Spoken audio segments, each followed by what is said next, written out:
ചെമ്പനീർ പൂവ് സീരിയലിന്റെ latest episode review ആണ് പറയുന്നത്. അങ്ങനെ സച്ചിയും രേവതിയൊക്കെ ആകെ തകർന്ന് വിഷമിച്ചിരിക്കുമ്പോഴായിരിക്കും കേട്ടോ ചന്ദ്രമതിയെ കണ്ടുകൊണ്ട് തന്നെ രവീന്ദ്രൻ അങ്ങോട്ടേക്ക് വീട്ടിലേക്ക് തിരിച്ചു വരുന്നത്. ആ വരുന്നത് കണ്ടപ്പോൾ തന്നെ വർഷ ഓടിച്ചെന്ന് ചോദിക്കുന്നുണ്ട്, അച്ഛാ എന്തായി കാര്യങ്ങൾ, അമ്മ സമ്മതിച്ചോ? ആ പരാതി പിൻവലിക്കാൻ അമ്മ സമ്മതിച്ചോ എന്ന് ചോദിക്കും. രവീന്ദ്രൻ അവിടെ വന്നിരുന്നു ആകെ അങ്ങനെ തളർന്നിരിക്കുകയാണ്. എന്നിട്ട് പറയുന്നുണ്ട്, ഏയ് അവളൊന്നും സമ്മതിക്കില്ല മോളെ. അന്നേരം സച്ചി ആകെ അങ്ങനെ വിഷമിച്ചിരിക്കുകയാണ്. ആ സമയത്തിന് എന്ത് ചെയ്യും അച്ഛാ, അമ്മ പരാതി പിൻവലിക്കാമെന്നായിരുന്നു നമ്മുടെ എല്ലാവരുടെയും ഏക പ്രതീക്ഷ. അച്ഛൻ പറഞ്ഞ അമ്മ കേൾക്കുമെന്ന് കരുതി. പക്ഷേ ആ പ്രതീക്ഷയും പോയല്ലോ എന്ന് സച്ചി സങ്കടത്തോടെ ചോദിച്ചു.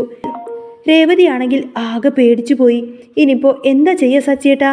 പരാതി പിൻവലിച്ചില്ല എങ്കിൽ ശരത്തിനെ പോലീസ് പൊക്കും, അവൻ്റെ ജീവിതം തന്നെ തീർന്നു പോവും, പഠിത്തം മുടങ്ങും, അവന് പരീക്ഷ പോലും എഴുതാൻ പറ്റില്ലല്ലോ എന്ന് പറഞ്ഞ് രേവതി അങ്ങ് വിതുമ്പിക്കരഞ്ഞു. സച്ചി അവളെ ആശ്വസിപ്പിക്കാൻ നോക്കി. നമുക്ക് നോക്കാമെന്ന് മാത്രം പറയും. അപ്പോഴാണ് രവീന്ദ്രൻ ഒരു കാര്യം പറഞ്ഞത്. എടാ, എനിക്ക് എന്ത് ചെയ്യണമെന്ന് പോലും അറിയില്ല. അവൾ പരാതി മാറ്റാൻ ഒരു കണ്ടീഷൻ വെച്ചിട്ടുണ്ട്. രേവതിയെ ഈ വീട്ടിൽ നിന്നും ഇറക്കി വിടുകയാണെങ്കിൽ പരാതി പിൻവലിക്കാമെന്ന് പറഞ്ഞു. പക്ഷേ അതിന് ഞാൻ ഒരിക്കലും സമ്മതിക്കില്ല. അങ്ങനെ രേവതിയെ ഇറക്കി വിട്ടിട്ട് നമുക്ക് ആ പരാതി മാറ്റണ്ട എന്ന് ഞാൻ അങ്ങ് പറഞ്ഞു. അത് കേട്ടപ്പോൾ സച്ചിക്ക് വല്ലാതെ സങ്കടം വരികയാണ്. അവൻ അച്ഛനെ അങ്ങ് കെട്ടിപ്പിടിച്ച് കരഞ്ഞു. എന്തിനാണ് നീ ഇങ്ങനെ വിഷമിക്കുന്നത്? രേവതി ഈ വീട്ടിൽ നിന്ന് ഞാൻ എങ്ങോട്ടേക്കും വിടില്ല. നിനക്ക് അങ്ങനെ തോന്നുന്നുണ്ടോ എന്നൊക്കെ ചോദിക്കാണ് രവീന്ദ്രൻ. അന്നേരം വർഷ പറയുന്നുണ്ട്, അമ്മക്ക് കുറച്ച് സമയം കൊടുക്കച്ചാ. ചിലപ്പോൾ അമ്മയുടെ മനസ്സൊന്ന് മാറുമായിരിക്കും, പരാതി മാറ്റുമായിരിക്കും. പക്ഷേ ശ്രീകാന്ത് പറയുന്നുണ്ട്, അമ്മയുടെ സ്വഭാവം നമുക്കറിയാവുന്നതല്ലേ, അമ്മ അത് മാറ്റുമെന്നൊന്നും എനിക്ക് തോന്നുന്നില്ല. ഒടുവിൽ സച്ചി തന്നെ പറയുന്നുണ്ട്, അച്ഛൻ ധൈര്യമായിട്ടിരിക്ക്, ഞങ്ങളൊന്ന് വക്കീലിനെ പോയി കണ്ടു നോക്കട്ടെ. വക്കീൽ എന്താ പറയുന്നതെന്നറിയാലോ, ചിലപ്പോൾ എന്തെങ്കിലും ഒരു വഴി തെളിയുമായിരിക്കുമെന്ന് പറയും.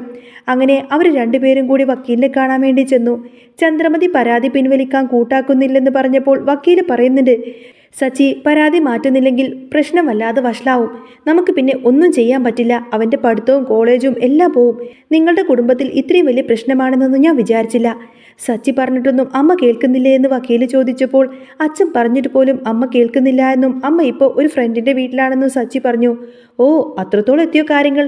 ഒരു പക്ഷേ പരാതി പിൻവലിച്ചിരുന്നുവെങ്കിൽ 2 ലക്ഷം രൂപയ്ക്ക് നമുക്ക് ഇതങ്ങ് ഒത്തുതീർപ്പാക്കാമായിരുന്നു. 2 ലക്ഷമോ എന്ന് രേവതി അത്ഭുതപ്പെടുമ്പോൾ, അതെ, പക്ഷേ ഇതിപ്പോൾ കേസായിട്ട് മുന്നോട്ട് പോയി കഴിഞ്ഞാൽ ഒരു 5 ലക്ഷം രൂപയെങ്കിലും ഇല്ലാതെ നടക്കില്ല എന്ന് വക്കീൽ അങ്ങ് തീർത്തും പറഞ്ഞു. സച്ചി ആകെ അങ്ങനെ ഷോക്കേറ്റതുപോലെ നിൽക്കുകയാണ്. 5 ലക്ഷം രൂപയോ സാറേ എന്ന് വിളിച്ചു ചോദിച്ചു. അതെ, ഇതെൻ്റെ ഫീസിന് വേണ്ടിയിട്ടൊന്നല്ല പറയുന്നത്. ആ പയ്യൻ്റെ ലൈഫ് ഓർത്തു നോക്ക്. ഈ മോഷണ കുറ്റത്തിനെങ്ങാനും അവൻ ജയിലിൽ പോയി കഴിഞ്ഞാൽ അത് പിന്നെ നിസാരമല്ല. അവൻ പുറത്തിറങ്ങിയാലും കള്ളനെന്ന് പേര് വീണ് അത് പിന്നെ മായ്ക്കാൻ പാടായിരിക്കും. തെറ്റ് ചെയ്തില്ലെങ്കിലും പിന്നെ എന്ത് നടന്നാലും അവൻ്റെ തലയിലായിരിക്കും എല്ലാവരും കെട്ടിവെക്കുന്നത്. അപ്പോൾ പിന്നെ കുറച്ച് പൈസ മുടക്കിയിട്ട് ആരുടെയെങ്കിലും കാല് പിടിച്ചിട്ടാണെങ്കിലും ആ ചീത്തപ്പേരങ്ങ് ഒഴിവാക്കുന്നതല്ലേ നല്ലത് എന്നൊക്കെ ചോദിക്കുകയാണ് വക്കീല്. സച്ചി പറയുന്നുണ്ട്, ഞാനൊന്ന് നോക്കട്ടെ സാറേ, ഞങ്ങളെ കൊണ്ടാവുന്നത് പോലെ എന്തെങ്കിലുമൊക്കെ ചെയ്യാം. അവന് കുഴപ്പമൊന്നുമില്ലാതെ പുറത്തിറക്കണം. പക്ഷേ പരീക്ഷ എഴുതാൻ പറ്റണം. എങ്കിൽ നിങ്ങളുടെ അമ്മയുടെ ഒന്നുകൂടെ സംസാരിച്ച് നോക്കിയെന്ന് വക്കീൽ പറഞ്ഞപ്പോൾ ശരി സാറേ എന്നൊക്കെ പറഞ്ഞു കൊടുത്തിനെ സച്ചിയും രേവതിയും അവിടെ നിന്നും ഇറങ്ങി. രേവതി ഉടനെ ലക്ഷ്മിയമ്മയെ വിളിച്ചു. എന്തായി മോളെ, ചന്ദ്രമതി സമ്മതിച്ചോ എന്ന് ലക്ഷ്മിയമ്മ ചോദിച്ചപ്പോൾ ഇല്ലമ്മേ, അമ്മയുടെ സ്വഭാവം അറിയാവുന്നതല്ലേ, ഒരു മാറ്റവുമില്ല എന്ന് പറയാണ് രേവതി. ഇനിയിപ്പോൾ പരാതി പിൻവലിച്ചില്ല എങ്കിൽ 5 ലക്ഷം രൂപയെങ്കിലും വേണ്ടിവരുമെന്ന് പറഞ്ഞപ്പോൾ ലക്ഷ്മിയമ്മ അത് കേട്ട് ആകെ ഞെട്ടിപ്പോവാണ്. അത്രയും പണം നമ്മൾ എവിടെ നിന്നുണ്ടാക്കുമെന്ന് ചോദിക്കും. എങ്ങനെയെങ്കിലും ഉണ്ടാക്കണമമ്മേ, അല്ലെങ്കിൽ ശരത്തിൻ്റെ ജീവിതം പോവുമെന്ന് രേവതി പറഞ്ഞു. സച്ചി ഫോൺ വാങ്ങിച്ചുകൊണ്ട് തന്നെ പറയുന്നുണ്ട്, രേവതി, പണം നമുക്ക് പിന്നെയും ഉണ്ടാക്കാം, പക്ഷേ ആ ചീത്തപ്പേര് വീണാൽ പിന്നെ ഒരിക്കലും പോവില്ല. അതുകൊണ്ട് എങ്ങനെയെങ്കിലും നമുക്കവനെ രക്ഷിക്കണം. സച്ചി നേരെ കാറിൻ്റെ പേപ്പർ ലോൺ വെച്ച് എടുക്കുന്നതിനായിട്ട് പോയി. എനിക്ക് കുറച്ച് പൈസ കൂടി വേണമെന്ന് പറഞ്ഞപ്പോൾ ഓൾറെഡി നിനക്ക് ലോൺ ഉണ്ടല്ലോ എന്ന് അവർ ഓർമ്മിപ്പിച്ചു. പക്ഷേ സച്ചി നിർബന്ധിച്ചപ്പോൾ 1.25 ലക്ഷം രൂപ കൂടി തരാമെന്ന് അവർ സമ്മതിച്ചു. പോരെ സാറേ, എനിക്ക് 5 ലക്ഷം രൂപ വേണമെന്ന് പറഞ്ഞപ്പോൾ സച്ചി, ഇതെന്താ ഞാൻ വല്ല ബിസിനസ്സും നടത്തുവാണോ? 5 ലക്ഷം രൂപയൊന്നും തരാൻ പറ്റില്ല എന്ന് അവർ പറയാണ്. അവസാനം റൗണ്ട് ചെയ്ത് 2 ലക്ഷം രൂപ തരാമെന്ന് അവർ സമ്മതിച്ചു. മഹേഷ് പറയുന്നുണ്ട്, സച്ചി കൃത്യമായി തന്നെ പണം അടക്കുന്നത് കൊണ്ടാണ് ഇത്രയും തരുന്നത്. സച്ചി പണം വാങ്ങിയിട്ട് പുറത്തിറങ്ങിയപ്പോൾ മഹേഷ് അതിലേക്ക് ഒരു 25,000 രൂപ കൂടി എടുത്തു കൊടുത്തു. ഇതെന്താടാ എന്ന് ചോദിച്ചപ്പോൾ നീ ഇത് വെച്ചോ, നിനക്ക് കുറച്ച് തരാനുണ്ടല്ലോ എന്ന് അവൻ പറഞ്ഞു. സച്ചി വേണ്ടെന്ന് പറഞ്ഞെങ്കിലും നിനക്ക് കാറിൻ്റെ ഡ്യൂവും പിള്ളേരുടെ പഠിത്തമൊക്കെ ഉള്ളതല്ലേ, ഞങ്ങൾക്കൊരു ആവശ്യം വന്നാൽ നീ തന്നെ ഓടി വന്നതല്ലേ എന്നൊക്കെ പറഞ്ഞുകൊണ്ട് തന്നെ അത് കൊടുക്കുമ്പോൾ സച്ചിയുടെ കണ്ണങ്ങ് നിറഞ്ഞു പോവാണ്. ഇപ്പോൾ 2.25 ലക്ഷം രൂപയായി എന്നും സച്ചി രേവതിയെ വിളിച്ച് വിവരം പറഞ്ഞു. പിന്നീട് അവർ നേരെ രേവതിയുടെ വീട്ടിലേക്ക് എത്തി. ലക്ഷ്മിയമ്മ പറയുന്നുണ്ട്, മോളെ ഞാൻ കുറച്ച് പൈസ റെഡിയാക്കിയിട്ടുണ്ട്.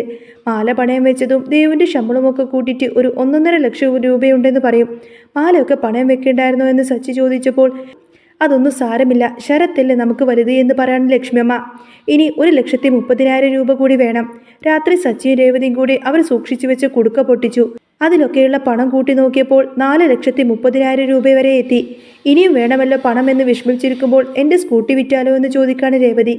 സച്ചി അവളുടെ കയ്യിലൊന്ന് പതുക്കെ ഒരടി അങ്ങ് കൊടുത്തുകൊണ്ട് തന്നെ പറയുന്നുണ്ട്, സ്കൂട്ടി വിറ്റിട്ട് നീ എന്ത് ചെയ്യാനാണ്? പൂക്കച്ചവടം പിന്നെ നീ എങ്ങനെ നടത്തും? പൊന്മുട്ടിടുന്ന താറാവിനെ കൊല്ലുന്ന പോലെയാണല്ലോ നീ ഈ പറയുന്നത്. അപ്പോഴാണ് രവീന്ദ്രൻ അങ്ങോട്ടേക്ക് വരുന്നത്. രവീന്ദ്രൻ കുറച്ച് പൈസ എടുത്തു കൊടുത്തു. ഇതെന്താ അച്ഛാ എന്ന് ചോദിച്ചപ്പോൾ ഇത് നിന്റെ കയ്യിലിരിക്കട്ടെ, നിങ്ങൾക്ക് പൈസയുടെ ആവശ്യമുണ്ടല്ലോ എന്ന് അദ്ദേഹം പറഞ്ഞു. 5,000 രൂപയോളം ഉണ്ടായിരുന്നു അത്. സച്ചിക്ക് അത് വാങ്ങാൻ വിഷമമുണ്ടായിരുന്നു. എങ്കിലും രവീന്ദ്രൻ നിർബന്ധിച്ചു. അച്ഛാ ഒത്തിരി നന്ദിയുണ്ട് എന്ന് രേവതി പറഞ്ഞപ്പോൾ നിന്റെ കുടുംബം എൻ്റെയും കുടുംബമല്ലേ എന്ന് അദ്ദേഹം അവളെ പറഞ്ഞ് ആശ്വസിപ്പിച്ചു. പിറ്റേന്ന് സച്ചിയും രേവതിയും വക്കീലിനെ കാണാൻ പോയി. പരാതി മാറ്റാൻ അമ്മ തയ്യാറല്ല സാറേ, ഞങ്ങൾ ഒരു 4.25 ലക്ഷം രൂപ ഒപ്പിച്ചു. അവർ പറയുന്നുണ്ട് ബാക്കി 25,000 രൂപ കൂടി ഞാൻ വണ്ടി ഓടിച്ചിട്ട് സാറിന് തന്നു തീർത്തോളാമെന്നും പറയാണ് സച്ചി. സച്ചിനെ എനിക്ക് വിശ്വാസമാണ്, വക്കീലും പറഞ്ഞു. ഇത്രയും പണം ഉണ്ടാക്കാൻ ഞങ്ങൾ ഒരുപാട് കഷ്ടപ്പെട്ടതാണ് സാറേ എന്ന് രേവതി സങ്കടത്തോടെ പറയാണ്. സാരമില്ല, ഇതൊക്കെ ഞാൻ ഡീൽ ചെയ്തോളാമെന്ന് പറയാണ് വക്കീല്. അവർ പോയി കഴിഞ്ഞപ്പോൾ വക്കീല് തൻ്റെ ഗുമസ്തനെ ചന്ദ്രമതിയെക്കുറിച്ച് അന്വേഷിക്കാൻ പറഞ്ഞു. 2 മരുമക്കളും വലിയ പണക്കാരാണ് എന്നും ചന്ദ്രമതിക്ക് പണത്തിനോട് വലിയ താല്പര്യമാണെന്നും അദ്ദേഹം പറഞ്ഞു. എങ്കിൽ പിന്നെ നമുക്കവരെ പോയി കാണാമെന്നും പറഞ്ഞ് പണം അടങ്ങിയ ആ ഒരു ബാഗുമായി വക്കീല് നേരെ ബാമേൻ്റെ വീട്ടിലേക്ക് എത്തി. ഞങ്ങൾ വക്കീൽ ഓഫീസിൽ നിന്ന് വരികയാണെന്നും പറഞ്ഞു. ചന്ദ്രമതി അങ്ങോട്ടേക്ക് വന്നപ്പോൾ വക്കീല് പറയുന്നുണ്ട്, നിങ്ങൾ ശരത്തിനെതിരെ ഒരു പരാതി കൊടുത്തല്ലോ, അതിനെക്കുറിച്ച് സംസാരിക്കാൻ വേണ്ടി വന്നതാണ്. പരാതി മാറ്റാൻ ഉദ്ദേശിച്ചിട്ടില്ല സാറേ എന്ന് ചന്ദ്രമതി തറപ്പിച്ചങ്ങ് പറയും. പക്ഷേ വക്കീല് വിട്ടുകൊടുത്തില്ല. ചന്ദ്രമതി ഏത് പ്രശ്നത്തിനും പരിഹാരമുണ്ടല്ലോ, നിങ്ങളുടെ കുടുംബ പ്രശ്നമാണ്, നിങ്ങളിത് കോടതി വരെ കൊണ്ടുപോയാലും അവൻ്റെ ബാക്ക്ഗ്രൗണ്ട് നോക്കിയിട്ട് കോടതി അവനെ വിട്ടയക്കും. ഇപ്പം നാണക്കേട് നിങ്ങൾക്ക് തന്നെയായിരിക്കും. അതിലും നല്ലത് പരാതി പിൻവലിക്കുന്നതാണ്. അതാകുമ്പോൾ നിങ്ങൾക്ക് പണവും കിട്ടും. പണം എന്ന് കേട്ടപ്പോൾ ചന്ദ്രമതി അങ്ങ് ഞെട്ടി. എന്ത് പണം കിട്ടുമെന്നോ? എത്ര രൂപ കിട്ടുമെന്ന് ചോദിക്കും. അന്നേരം 50,000 രൂപ എന്ന് പറയണ വക്കീല്. അത് ഞാൻ സമ്മതിക്കില്ല എന്ന് അവർ പറഞ്ഞപ്പോൾ 1 ലക്ഷമാക്കി തരാമെന്ന് പറയണ വക്കീല്. അവസാനം 2 ലക്ഷം രൂപ തന്നാലേ പരാതി പിൻവലിക്കൂ എന്ന് ചന്ദ്രമതി വാശി പിടിച്ചു. ശരി, സമ്മതിച്ചു എന്ന് വക്കീല് പറഞ്ഞപ്പോൾ ചന്ദ്രമതി ശരിക്കും അങ്ങ് അത്ഭുതപ്പെട്ടു. പോലീസ് സ്റ്റേഷനിൽ വന്നിട്ട് ഒപ്പിട്ട് തരികയാണെങ്കിൽ പണം ഇപ്പം തന്നെ തരാമെന്നും പറഞ്ഞുകൊണ്ട് തന്നെ ചന്ദ്രമതിയോട് ആ ഒരു പണം കാണിച്ചു കൊടുക്കുകയാണ്.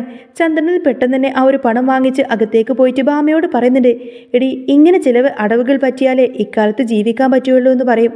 ചന്ദ്രമതി ആ 2 ലക്ഷം രൂപയും മാറോടണിച്ച് അകത്തേക്ക് പോകുമ്പോൾ വക്കീലിൻ്റെ മുഖത്ത് വല്ലാത്തൊരു പുഞ്ചിരി വിരിഞ്ഞു. പുറത്ത് കാത്തു നിൽക്കുന്ന സച്ചിയോട് രേവതിയോടും അദ്ദേഹം മെല്ലെ പറഞ്ഞു, കാര്യങ്ങളൊക്കെ ഏകദേശം ഒരു വഴിയാക്കിയിട്ടുണ്ട്, ബാക്കി ഞാൻ നോക്കിക്കോളാം.